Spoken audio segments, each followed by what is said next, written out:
Het Noordwestagent, de Heerkomljout, de Centrale As en de verdoebeling van de N381. Voorlopig is er nog volop werk voor de bouwbedrijven in Friesland.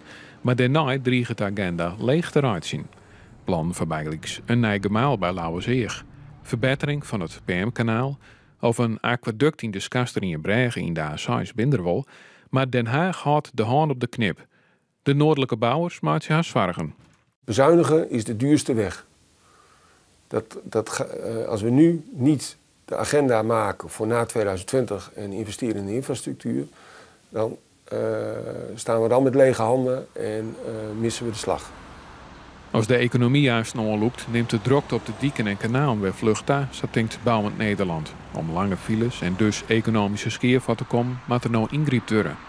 Dat duurt zomaar 10 jaar voordat je van eerste idee tot realisatie van het project komt.